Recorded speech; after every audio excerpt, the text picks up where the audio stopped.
Et si on continuait dans la même veine que ce matin? Je pense qu'on est tellement habitués.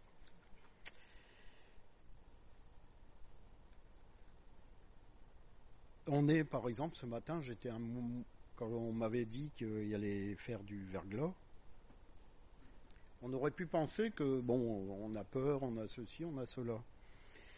En fait, compte, pourquoi j'ai pas eu peur? Parce que je connaissais le chemin.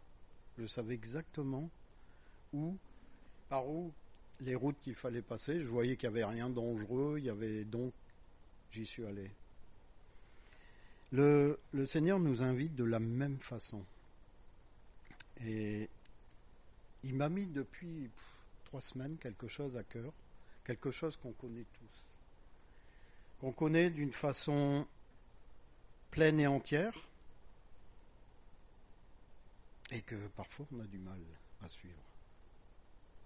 Et on reste chez nous, on fait demi-tour, on s'assoit.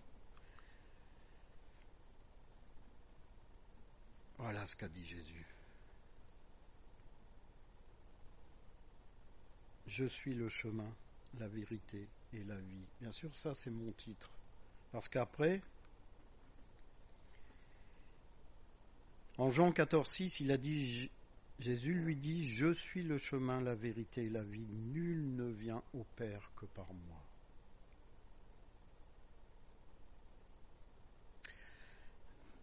À cet instant précis, en fin de compte, Jésus donnait à ses disciples une espérance céleste, quelque chose de nouveau. Les Juifs étaient embringués dans la loi, ils s'en sortaient pas, et le Seigneur commence à leur donner un autre message. Venez, passez par moi. Et en fait, quand il leur donnait une espérance magnifique, on est tous d'accord, Alain l'a dit ce matin, le monde est en train de... Il tombe dans tous les sens. Les paroles eschatologiques sont en train de s'accomplir, tout doucement, mais elles s'accomplissent.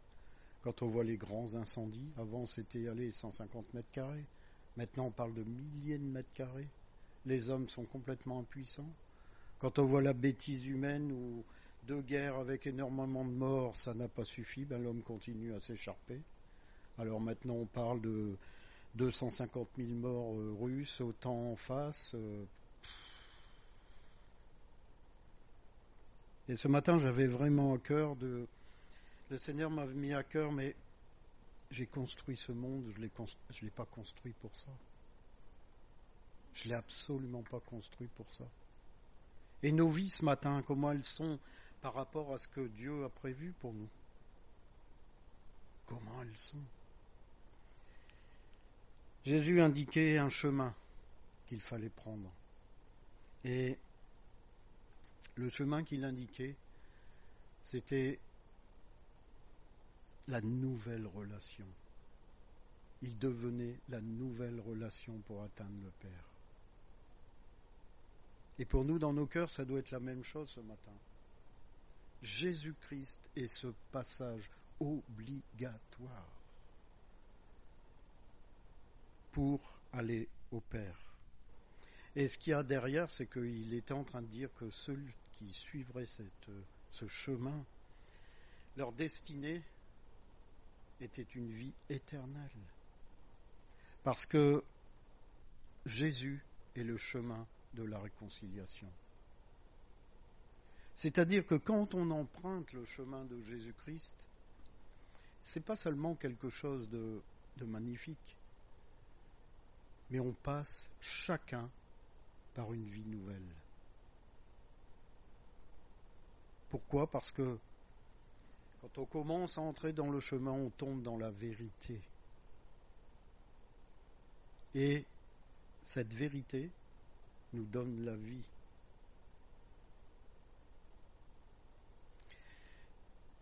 Et le Seigneur m'a donné quelque chose de bizarre. Il m'a donné trois façons de voir les choses, le chemin, la vérité et la vie. Depuis l'Ancien Testament, c'est 3 situations complètement différentes. Et vous remarquerez que dans les 3 situations, ce sont des gens qui connaissent parfaitement Dieu. Donc ça ne s'adresse pas aux gens du dehors, cette prédication. Ça s'adresse à chacun d'entre nous. Le message que Jésus a donné à Thomas, bien sûr, parce qu'il s'adresse à Thomas. Thomas, il dit, mais attends, tu dis de nous suivre, mais on n'en connaît pas le chemin. Et à ce moment-là, Jésus dit, mais je suis le chemin, la vérité et la vie. Et ce qui va suivre, ça représente, en fin de compte, différents aspects de chrétiens.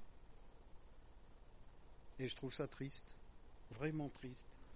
Alors le premier, c'est le chemin avec la voie de Caïn, le choix de Caïn.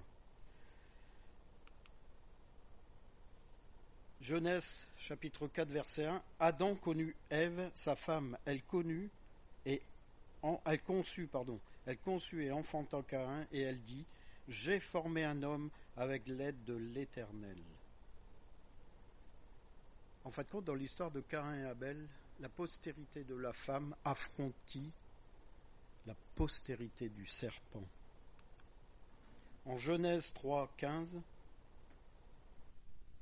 après la chute de l'homme, je mettrai inimitié entre toi et la femme, entre ta postérité et sa postérité. Celle-ci t'écrasera la tête et tu lui blesseras le talon. Dieu était en train d'annoncer un conflit, à partir de cette chute, un conflit permanent entre les forces sataniques et l'humanité. C'est-à-dire qu'à partir de cet instant précis, le malin emmènera le plus de monde possible avec lui. Comme je l'ai dit une fois dans une prédication, c'est qu'au départ, l'enfer n'avait jamais été destiné aux hommes. L'enfer était destiné à Satan et à ses démons. Mais aujourd'hui, l'enfer est destiné même à ceux qui suivront Satan. C'est-à-dire qu'ils ne passeront pas par ce chemin, la vérité et la vie. Donc la postérité de la femme est d'abord celle de Caïn, puis toute l'humanité, et enfin Christ et tous ceux qui sont unis à lui, c'est-à-dire à part. C'est important déjà de comprendre ça. La postérité du serpent, ça inclut tous les démons, toutes les forces sataniques, tous ceux qui sont au service du démon et du royaume des ténèbres, dont Satan est leur père. Et c'est un reproche qui avait été fait aux pharisiens. Jean 8, 44, vous avez pour père le diable et vous voulez accomplir les désirs de votre père. Il a été meurtrier dès le commencement et il ne se tient pas dans la vérité, parce qu'il n'y a pas de vérité en lui. Lorsqu'il profère le mensonge, il parle de son propre fond, car il est menteur et le père du mensonge. Alors Satan, qu'est-ce qu'il va faire ? D'entrée, il va rendre l'humanité infirme. C'est-à-dire qu'il va sans arrêt l'attaquer, et beaucoup vont tomber dans le péché, et tu lui blesseras le talon. Mais la postérité de Jésus-Christ, vous savez ce que j'ai dit, Jésus-Christ et les siens, c'est-à-dire ceux qui vont le suivre, va porter un coup fatal à la postérité satanique. Celle-ci t'écrasera la tête. Voilà ce que ça veut dire. La nature rebelle de l'humanité, en fin de compte, elle s'est révélée quand ? Au moment de l'acte de Caïn. En fin de compte, Caïn était l'exemple d'un homme religieux, parfaitement religieux, non régénéré. Il croit en Dieu et il croit en certaines lois, mais selon sa propre conception. On est tous, moi-même, je suis passé par là, où j'avais une vision de Dieu qui était complètement fausse, et qui nous emmène sur des travers, et qui nous emmène autre part que sur le chemin. Et là, qu'est-ce qui s'est passé en fin de compte ? Le sacrifice de Caïn, comme tout religieux, était issu de quoi ? De ce que lui produisait. Vous comprenez ? C'est-à-dire qu'en aucun cas, il a donné de sa personne. Il produisait des légumes, il a donné des légumes à Dieu, et j'espère que Dieu sera content de ce que je lui ai offert. Mais ça, c'est l'état des hommes religieux. Ça, c'est l'état des gens qui, parce qu'ils sont dans une église, parce qu'ils prient, parce qu'ils lisent la Bible, mais je suis quelqu'un de bien, je suis sauvé. À votre avis, pourquoi Jésus dit « Je suis le chemin, la vérité et la vie » Il dit ça à Thomas, qui est un de ses disciples. Il suivait Jésus. Je ne vois pas l'intérêt de lui dire ça. Mais il suivait Jésus de façon religieuse. Et qu'est-ce qui s'est passé, en fin de compte? C'est que Caïn a fait dormir le péché à sa porte. En Genèse 4, 7, certainement, si tu agis bien, tu relèveras ton visage, et si tu agis mal, le péché se couche à la porte, et ses désirs se portent vers toi, mais toi, domine sur lui. Il a fait coucher le péché à sa porte. Il a refusé de se laisser persuader par Dieu. Vous savez, des fois, on entend des prédications, on sait que c'est pour nous. Qu'est-ce qu'on fait? Ça ne me concerne pas. Je ne suis pas concerné. Pourtant, il y a cette petite voix qui dit « Mais as-tu entendu ce que je t'ai dit ?» Est-ce que tu as entendu, vraiment entendu? Et on n'écoute pas. Caïn n'a absolument pas écouté l'avertissement de Dieu. En 1 Jean 3,12, car ce qui vous a été annoncé et ce que vous avez entendu dès le commencement, c'est que nous devons nous aimer les uns les autres et ne pas ressembler à Caïn, qui était du malin et qui tua son frère. Et pourquoi le tua-t-il? Parce que ses œuvres étaient mauvaises. Et pourtant il connaissait Dieu. Ses œuvres étaient mauvaises. Il n'avait aucun bon fruit. Et que celles de son frère étaient justes. Alors ici, Jean, avec ce verset, il va toucher un point sensible. Et il est en train de toucher un point sensible. Caïn tua son frère Abel à cause de sa justice supérieure. C'est-à-dire de ce qu'il était par rapport à Dieu. Et pourquoi Jean touche à un nerf sensible? Parce que parfois l'animosité ou la haine par rapport à un frère ou à un autre chrétien, ça ne me concerne pas. Ça ne me concerne absolument pas. Moi, je suis pas concerné par ça, donc je peux vous en parler. Et très souvent suscité par un sentiment de culpabilité à propos de notre propre vie. C'est-à-dire que on est en train de reprocher à Dieu qu'il fait de belles choses avec notre frère, notre sœur et tout, et qu'il ne les fait pas avec nous.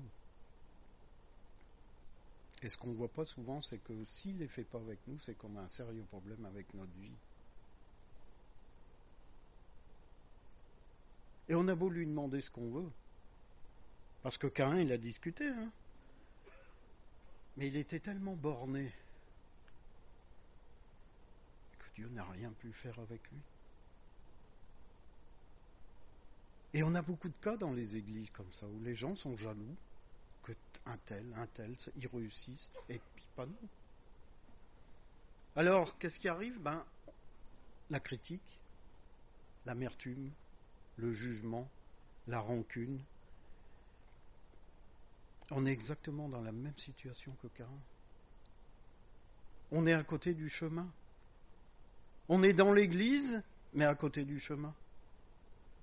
Caïn connaissait l'Éternel. Il avait été éduqué comme cela. Mais il connaissait l'Éternel d'une façon superficielle. Et il avait hâte de détruire son frère.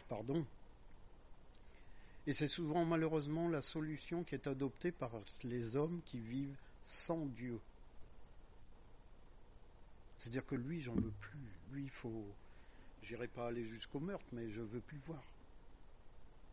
Il m'insupporte, sa présence m'insupporte. Et Caïn est allé jusqu'au meurtre par rapport à son frère. Il croyait régler le problème en tuant son frère. Caïn aurait pu maîtriser le péché. Il suffisait simplement qu'il écoute Dieu.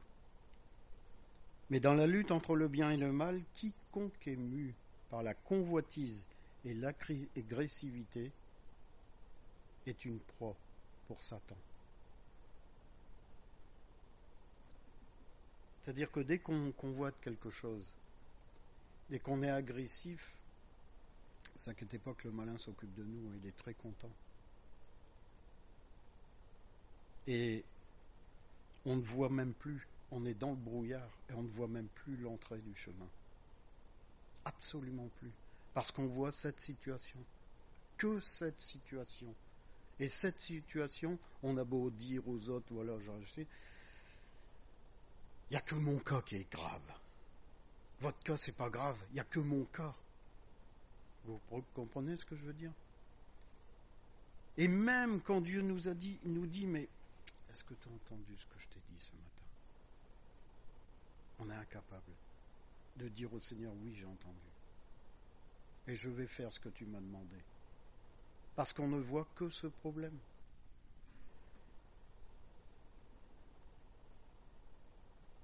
En fin de compte, un religieux, il est comme il aime Dieu. Il agit même selon les préceptes de la loi. Il peut très bien même suivre les commandements. Il a un seul petit problème, le même que Caïn. C'est que tout est ramené à lui-même. Tout ce qu'il va faire, tout ce qu'il entreprend, c'est ramener à lui-même. C'est comme Caïn avec son sacrifice. Voilà. J'espère que tu seras content avec les légumes que je t'ai donnés, qui sont le fruit de la terre, et pas ce qui vient de moi. Parce que la chose que Dieu aime, c'est qu'on offre son corps en sacrifice. C'est ce qu'il aurait dû faire Caïn. Est-ce que ce matin on a offert notre corps en sacrifice? Offrir son corps en sacrifice, c'est être, comme j'ai connu, sur une petite balustrade d'1 mètre. Vous voyez? Jusque-là, ça va, hein? Il y a 400 mètres de vide. Et vous avez juste un petit poteau devant vous. Et il y a quelqu'un qui vous dit, maintenant tu sautes. Il y a juste 1 mètre, hein? Mais il y a 400 mètres de vide. Il y a juste ce poteau qu'il faut saisir. Est-ce que je vais sauter? C'est ce que Dieu nous demande dans notre vie. Parce que emprunter le chemin, c'est un saut dans le vide. C'est un véritable saut dans le vide. On abandonne tout. On abandonne sa confiance.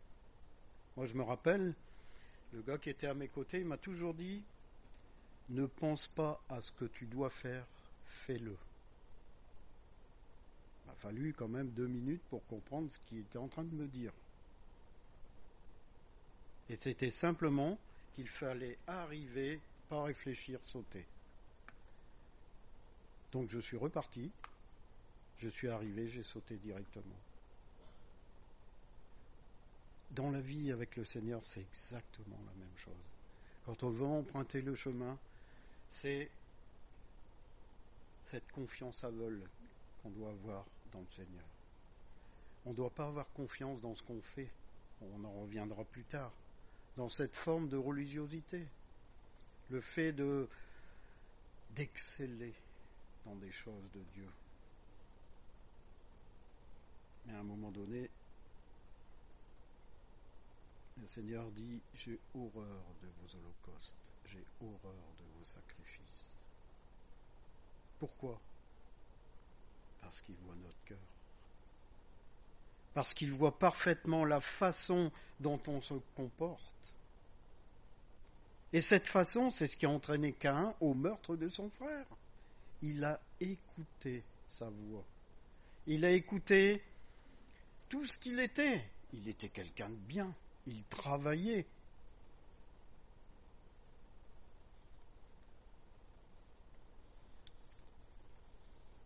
Alors beaucoup sont persuadés d'être sur le chemin. Ou ils se perçoivent d'être sur le chemin.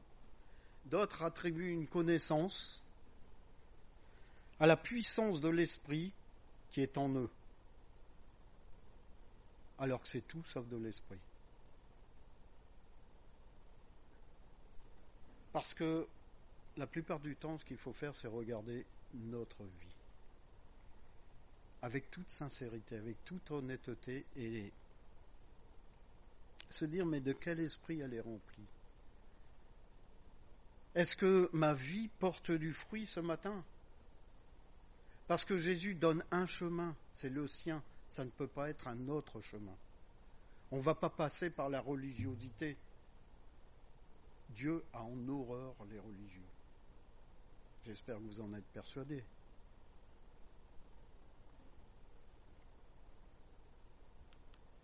On connaît parfaitement ce verset.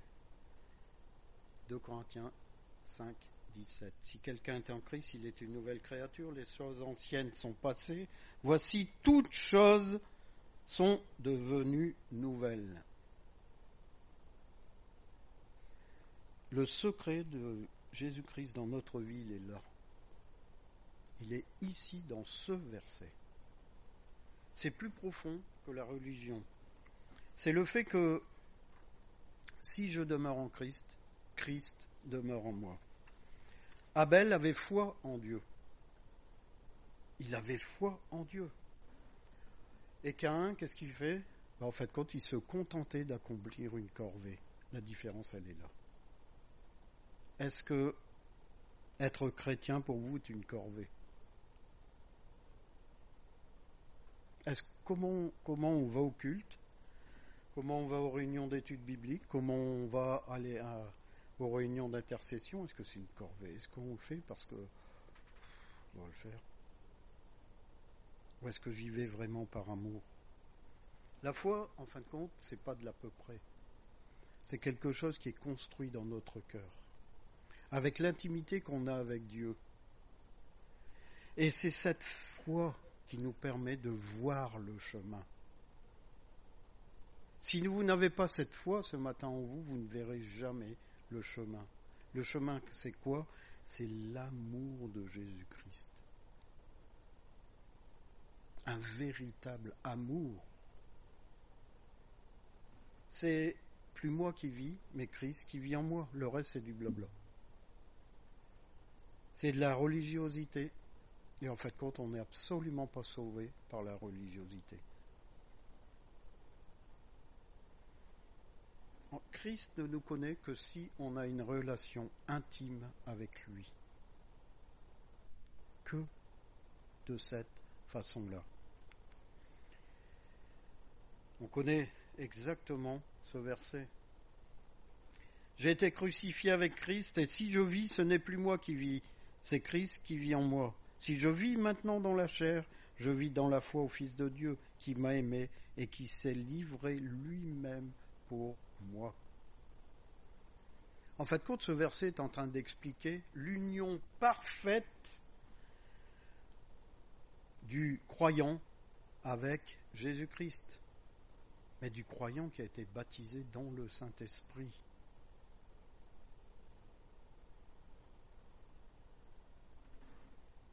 En fin de compte, ainsi uni, le croyant partage sa mort, son ensevelissement et sa résurrection. Et il entre de ce fait dans le chemin, la vérité et la vie. Ce n'est pas par nos propres forces qu'on peut vivre la vie chrétienne.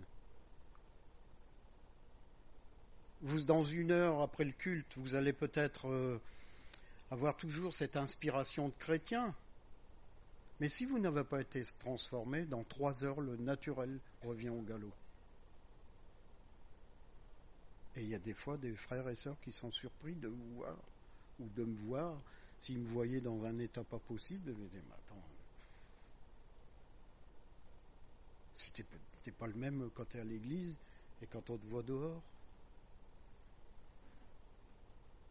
C'est ça la religiosité. C'est qu'il n'y a aucune continuité entre le moment où on est dans l'église et le moment où on est dehors.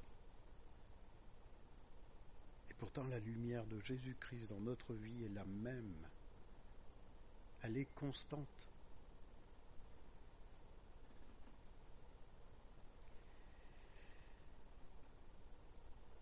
Il est impératif de vivre une vie nouvelle avec cette foi en Jésus-Christ.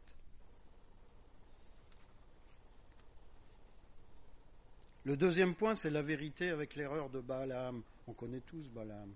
Il y avait une vision un peu bizarre des actions de Dieu. En fin de compte, la vérité de Balaam est basée sur sa voix, sur son égarement et sur sa doctrine, ce qu'il voulait faire en fin de compte. Nombre 22:5, il envoya des messagers auprès de Balaam, fils de Béor, à Pétor sur le fleuve, dans le pays des fils de son peuple, afin de l'appeler, de lui dire, voici un peuple est sorti d'Égypte, il couvre la surface de la terre et il habite vis-à-vis de moi. C'est ça qui n'a pas plu à Balaam. Balaam, en fin de compte, il était le type de prophète qui était complètement corrompu et soucieux de tirer avantage de tout ce qu'il faisait, de tous ses dons. Dieu l'avait béni. Ah ben, je vais retirer de l'argent, tiens, impeccable. Allez, 50 € la guérison. Mais c'est ça, Balaam, c'était ça sa vie. Et en fin de compte, c'est ce que l'Écriture nomme la voie de Balaam.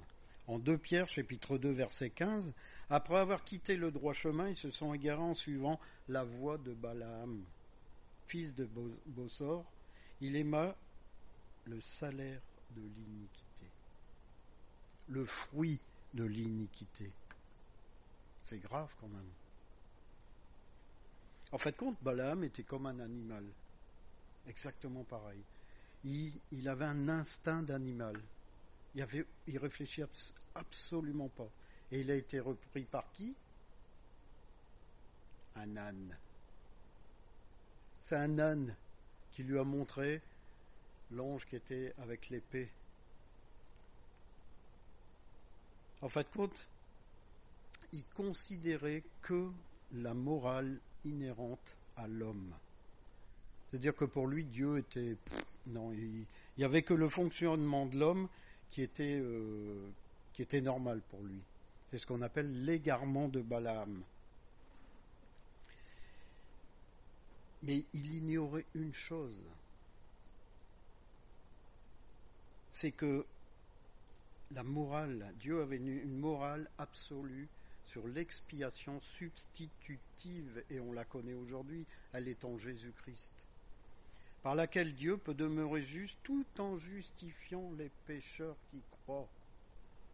Mais vous savez qu'il y a des gens qui n'y croient pas en ça. Et moi je prends ce verset de Paul comme une pointe d'humour. Romains 3, 5 à 7. Mais si notre injustice établit la justice de Dieu, je vais vous expliquer ce que ça veut dire. Que dirons-nous? Dieu est-il injuste quand il déchaîne sa colère? Je parle ici à la manière des hommes. Loin de là, autrement, comment Dieu jugerait-il le monde? Et si par mon mensonge, la vérité de Dieu éclate davantage pour sa gloire, pourquoi suis-je moi-même encore jugé comme pécheur? Si le manque de vérité de quelqu'un, c'est-à-dire le péché de quelqu'un, fait éclater la vérité de Dieu, et j'arrive pas à comprendre comment Dieu peut juger quelqu'un. Vous imaginez un chrétien qui fait les pires péchés, mais qui amène en fin de compte quelqu'un qui trouve par ce moyen d'amener quelqu'un à Jésus-Christ.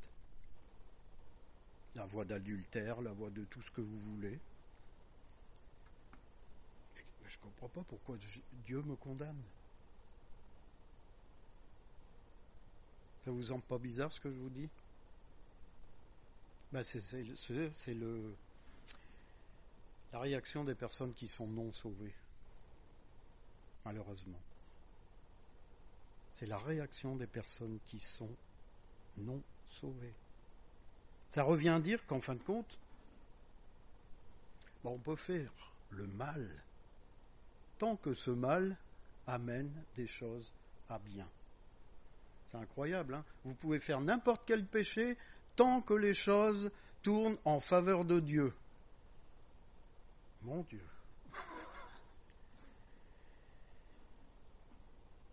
Est-ce que vous y croyez? Et pourtant, c'est ce que Paul est en train d'expliquer dans son verset. C'est exactement ce qu'il est en train de dire aux Romains. Mais il leur dit, mais attendez, vous n'allez pas bien là. Il n'y a rien qui justifie le péché. En fait, quand il leur dit, mais la condamnation de ces personnes est totalement juste. Et dire que Dieu est injuste parce qu'il condamne ces choses, en fin de compte, on est en train de blasphémer contre la nature même de Dieu. Pourquoi? Parce que Dieu ne peut pas être corrompu par le péché. Il ne peut pas entrer en relation ou entrer là où il y a le péché. Parce qu'il faut faire attention, ça veut dire qu'on est en train d'expliquer que Dieu comprend le péché. Est-ce qu'à votre avis, Dieu comprend le péché? S'il comprenait, il ne le condamnerait pas. Dieu ne comprend pas le péché, mais il le pardonne. Et la différence, elle est là. La vérité, c'est que Dieu pardonne le péché en Jésus-Christ. La différence, elle est là. Ne dites jamais à quelqu'un, t'inquiète pas, Dieu comprend ton péché. C'est le plus grand blasphème que vous pouvez donner et dire à quelqu'un. Vous dites à quelqu'un, Dieu va pardonner ton péché. Mets-toi devant lui, dis-lui ton péché, il te pardonnera ton péché. En fin de compte, les personnes qui remettent les condamnations de Dieu en cause, c'est parce qu'elles sont elles-mêmes déjà condamnées. C'est malheureux. Alors la doctrine de Balaam, elle se réfère en fin de compte, et là c'est pervers. Parce que Balaam voulait que le peuple d'Israël soit perdu. Il ne trouvait pas normal que, en fin de compte, Dieu ne condamne pas un peuple qui désobéissait. Alors il a donné à Balak un conseil pour corrompre le peuple, pour qu'il soit maudit par Dieu. Il a incité à s'unir par un mariage aux Moabites et à mépriser ainsi l'ordre de Dieu qui leur avait demandé de ne pas s'unir avec un peuple étranger. En fin de compte, il demandait tout simplement d'abandonner sa condition de pèlerin.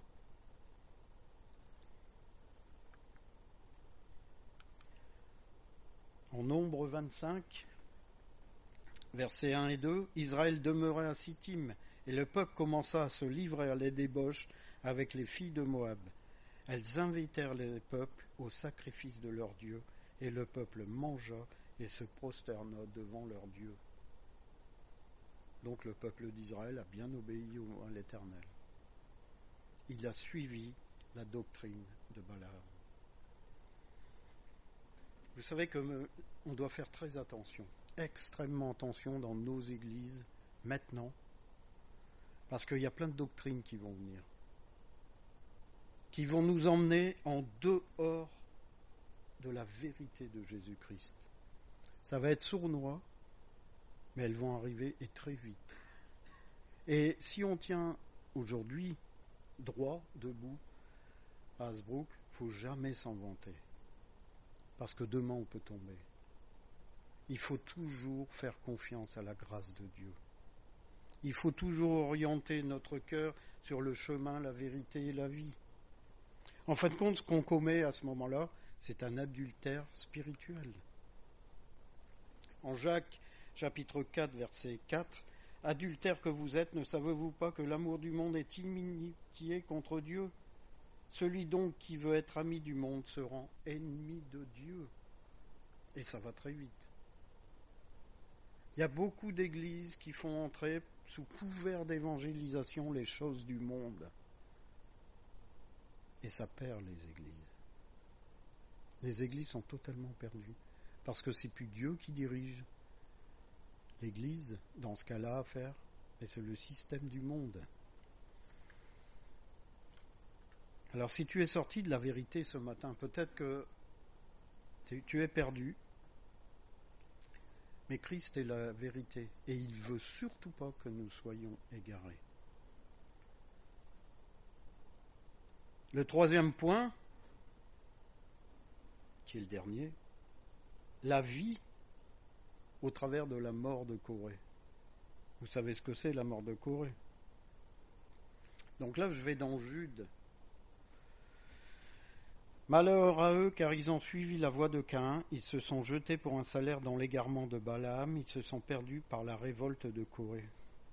Ils se sont révoltés, en fin de compte, c'est complètement idiot. Parce que Corée faisait partie des Lévites.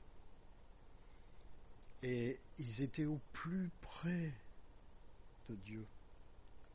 Dans tout ce qui était sacerdoce. Ça ne leur suffisait pas, ils voulaient beaucoup plus. Et ils se sont révoltés contre Moïse et Aaron. Aaron y est tombé, la tête sur le sol, quand il a entendu ça.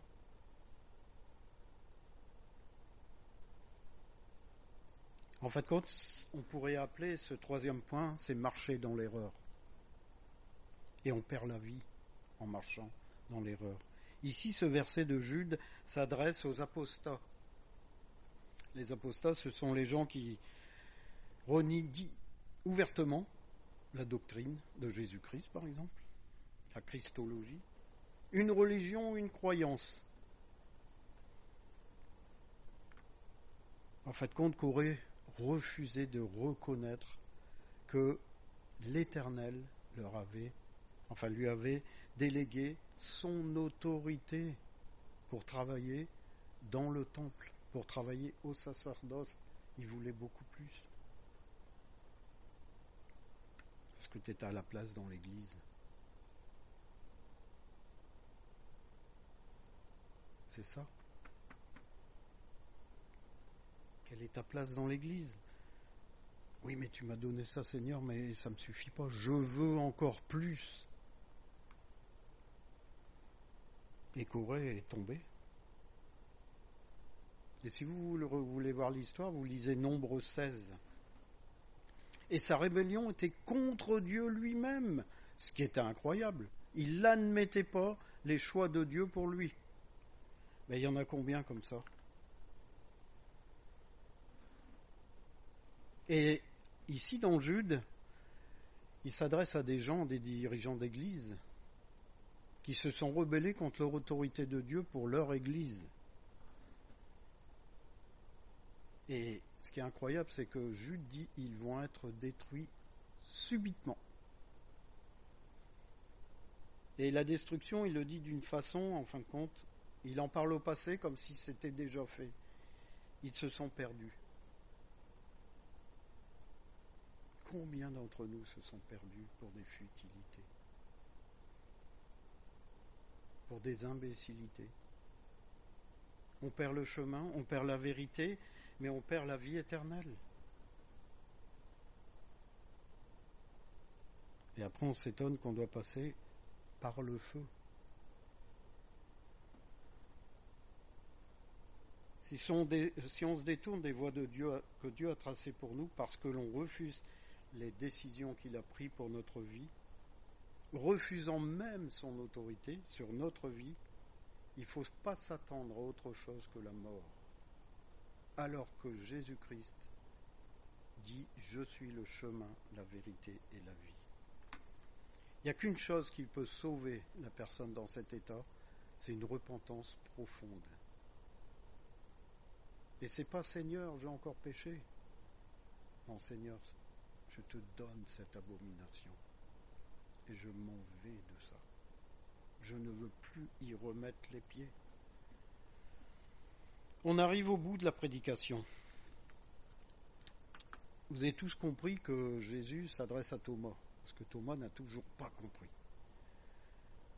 Et même quand il sera crucifié, il ne va toujours pas comprendre, parce qu'il faudra qu'il mette ses doigts dans les trous des clous. Moi, je suis le chemin, la vérité et la vie. Nul ne vient au Père que par moi. Cette déclaration est absolue et exclusive. Il n'y en a qu'une seule comme ça. Il n'y a qu'un seul moyen d'aller au Père. Il est là. Jésus est le chemin. Ce n'est pas un sens unique. On peut faire demi-tour. On peut tomber dans le chemin et faire demi-tour. Il y a beaucoup de gens qui étaient chrétiens et qui s'en sont détournés, qui sont partis et qui malheureusement vont brûler en enfer.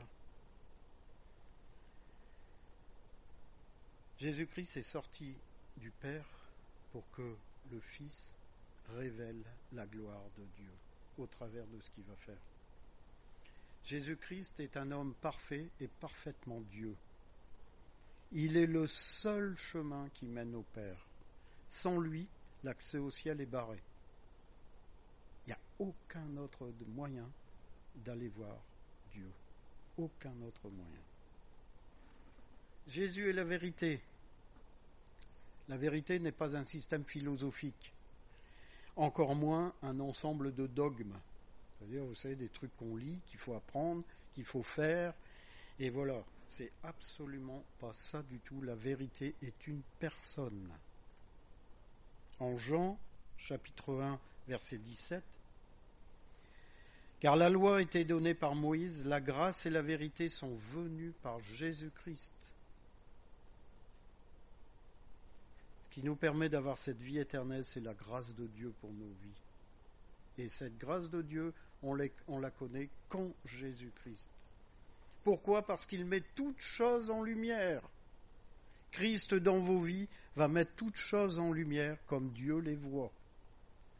C'est-à-dire, il voit au travers de vous. C'est pour ça qu'on dit souvent que quand Dieu vous voit, il doit voir son Fils Jésus-Christ et rien d'autre.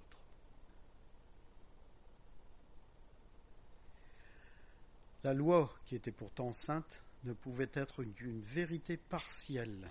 Elle montrait à l'homme quelles étaient les exigences de Dieu pour sa vie.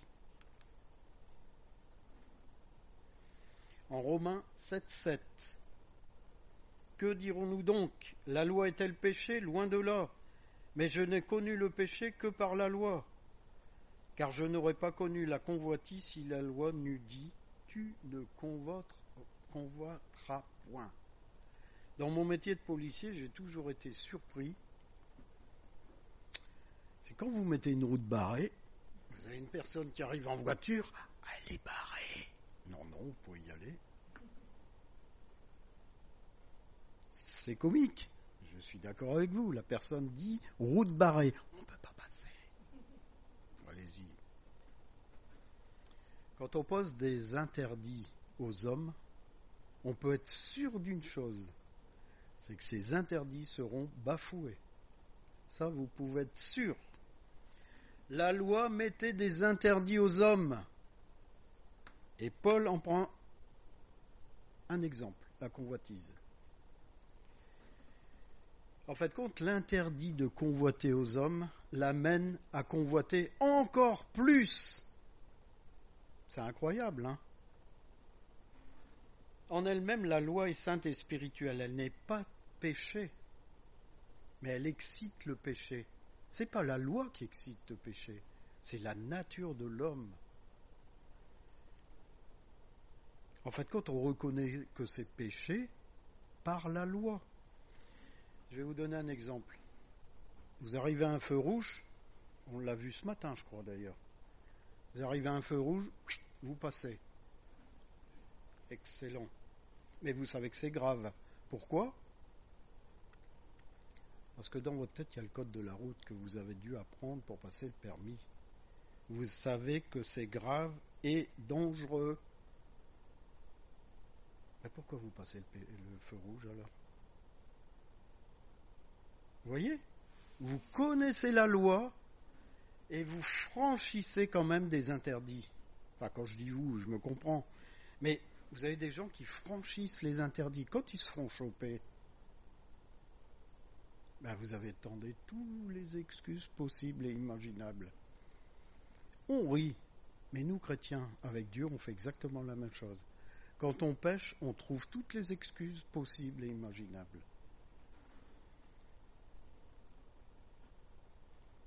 En fin de compte, là, si on sait qu'on a péché, c'est parce que la loi aujourd'hui est inscrite où? Sur notre cœur. La différence, elle est là. Et ce qui est que lorsqu'on est dans cette vérité, on doit être amené à ne plus pécher. Parce que la loi est inscrite dans notre cœur. Bien sûr, on peut chuter, et c'est là où la parole est magnifique, parce qu'elle a dit qu'on a un avocat auprès du Père. Le dernier point, c'est Jésus est la vie.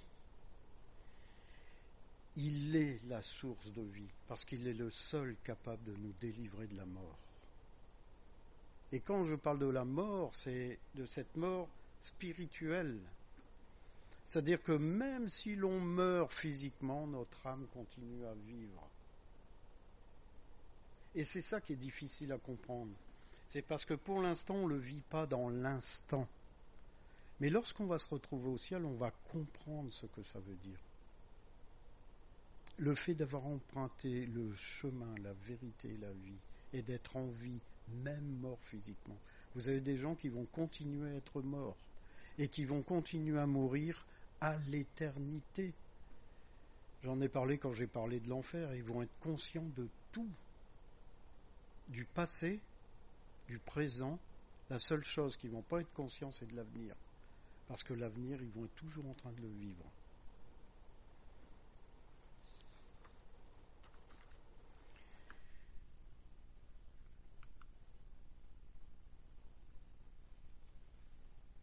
C'est un verset magnifique, Jean 3,36. Celui qui croit au Fils a la vie éternelle. C'est pas ah ben moi je crois en Jésus-Christ. Non, ça serait trop facile. Non, c'est croire, c'est oui, j'y crois. Et je vais tout faire pour ne pas ternir l'image de Jésus-Christ dans ma vie. Celui qui ne croit pas au Fils ne verra point la vie, mais la colère de Dieu demeure sur lui. Si nous acceptons par la foi la déclaration de Jésus, on est obligé de reconnaître la dépravation de l'homme.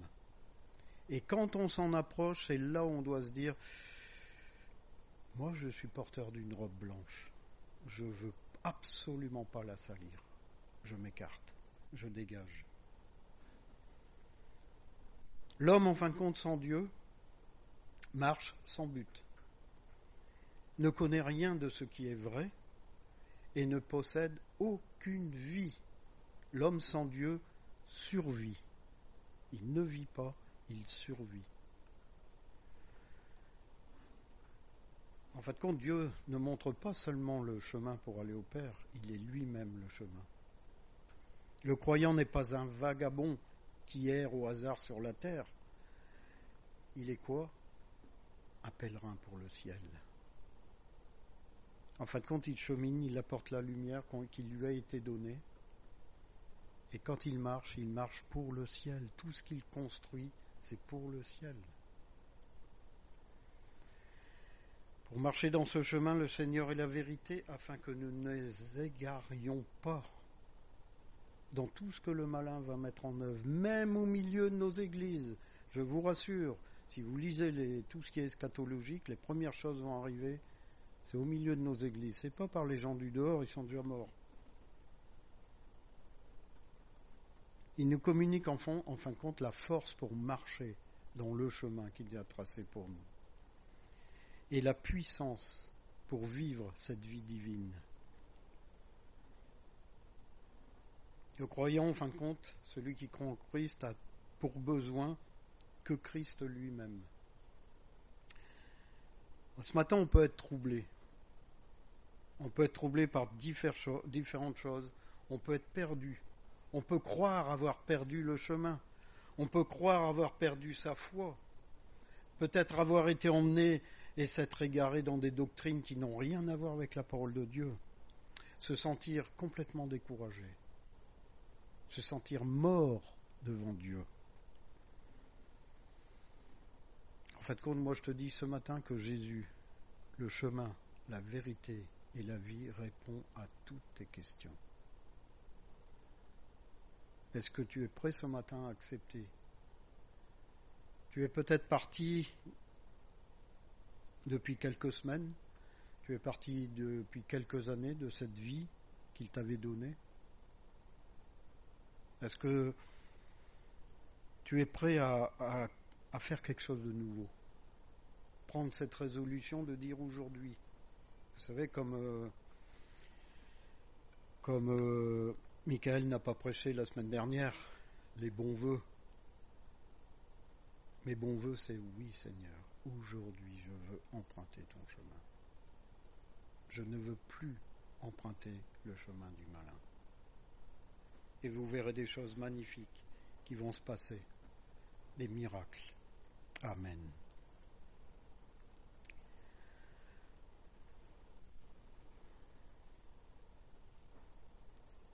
Merci Seigneur pour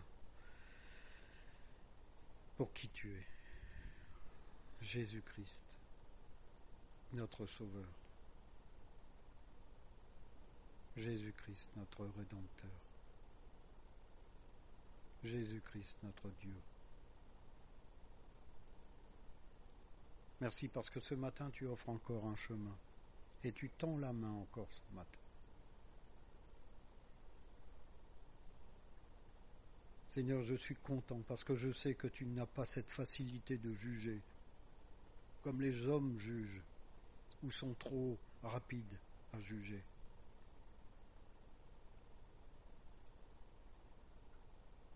Parce que tu aimes. Tu aimes au-delà de toutes nos espérances.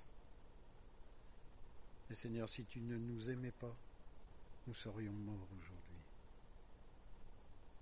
Seigneur, tu nous as donné ta vie.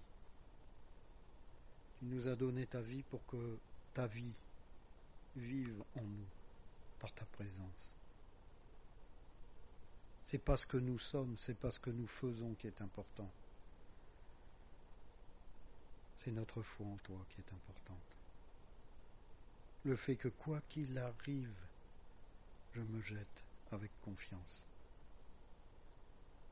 Alors ce matin, Seigneur, que nous puissions nous jeter avec confiance sur le chemin, la vérité et la vie.